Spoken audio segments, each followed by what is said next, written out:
नमस्कार दोस्तों, स्वागत है आप सभी का आपके अपने इस YouTube चैनल कौशल्स क्लासेस में। तो बच्चों, जैसा कि आप जानते हो कि हम प्रश्नावली 4.1 के सवालों को हल कर रहे हैं। तो आज की इस वीडियो में हम प्रश्न नंबर 2 का चौथा प्रश्न हल करेंगे।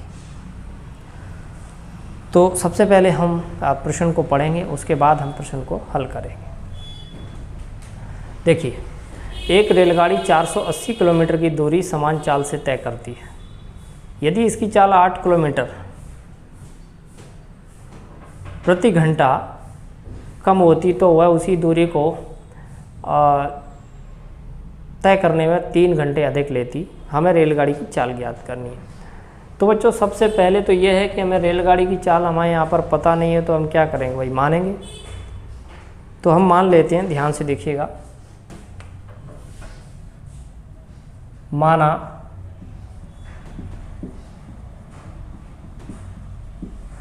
माना रेलगाड़ी की चाल x किलोमीटर प्रति घंटा है। माना रेलगाड़ी की चाल x किलोमीटर प्रति घंटा है। ठीक है बच्चों। अब जो ट्रेन है वो x किलोमीटर प्रति घंटा की रफ्तार से दौड़ रही है, ठीक है, की चाल से दौड़ रही है। अब समझिएगा ध्यान से, तो ये कितना समय लेगी, ठीक है ना, कितना समय लेगी। तो देखिए, लिया गया समय,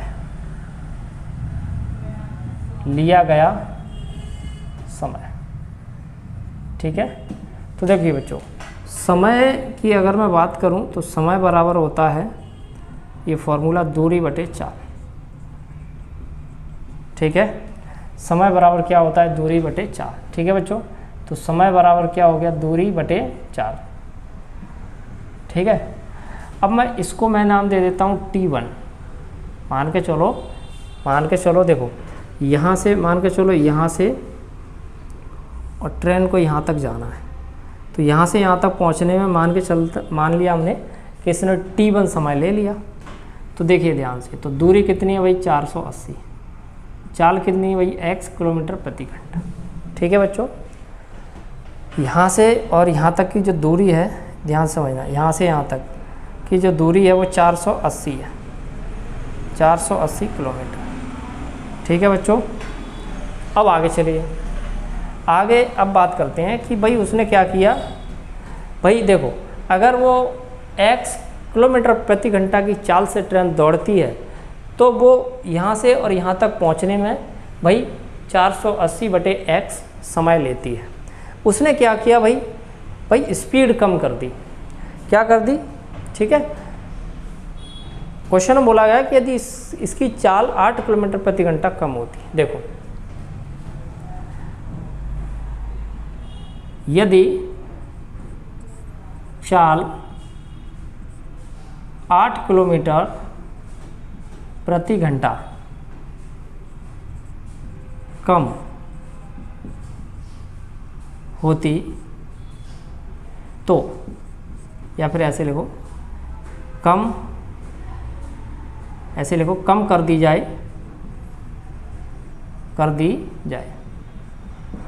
तब नई चाल, तब ऐसे लिखो, तब लिया गया समय,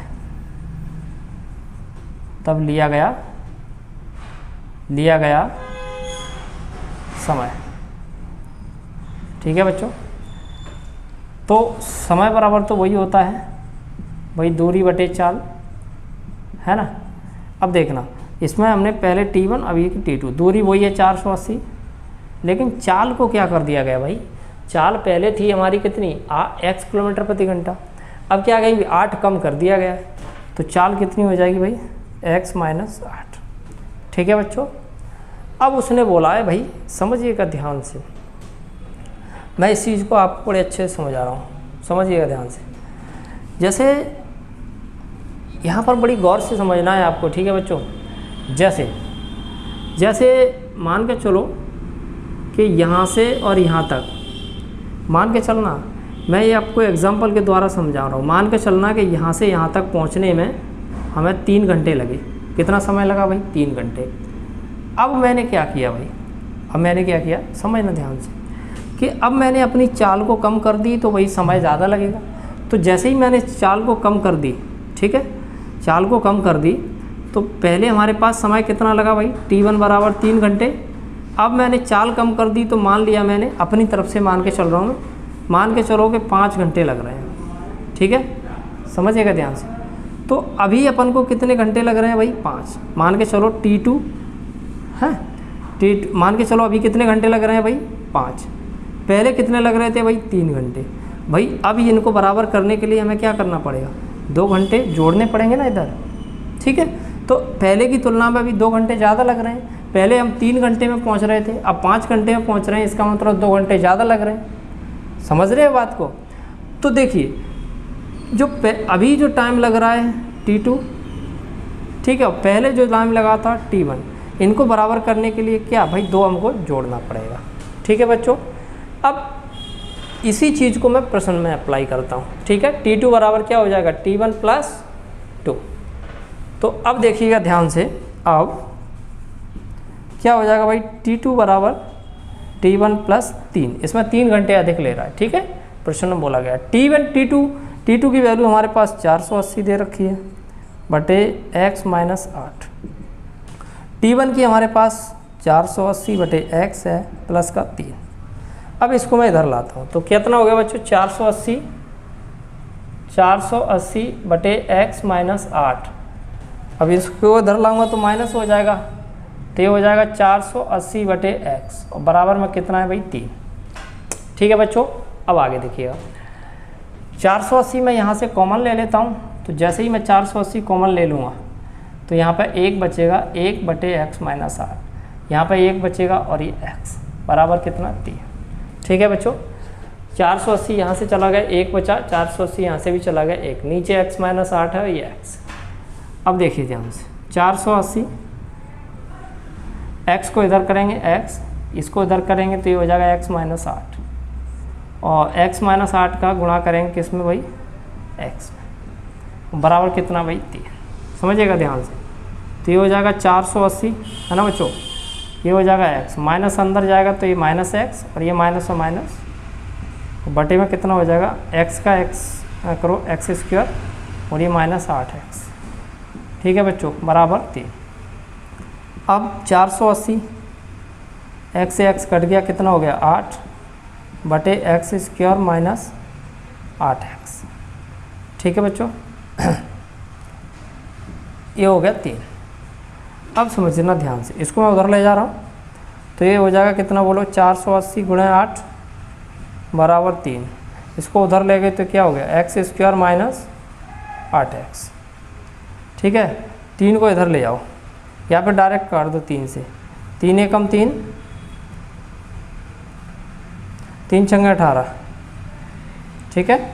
अब 8 का इसमें गुणा करेंगे तो 0 आएगा, 8 छंगे 48, 8 × 4 12, 1280 बराबर क्या हो जाएगा, x² माइनस 8x।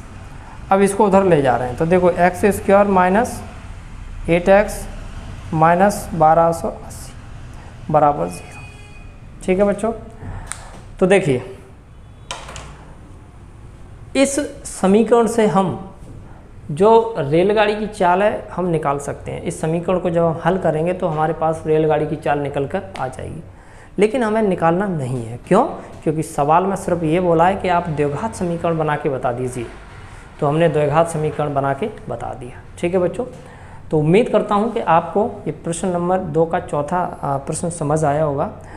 तो बच्चों अब हम मिलेंगे नेक्स्ट क्लास में, जिसमें हम इससे आगे का प्रश्न हल करेंगे, यानी कि हमारी 4.1 ख़त्म हो चुकी है। तो अब हम नेक्स्ट क्लास में प्रश्नावली 4.2 की शुरुआत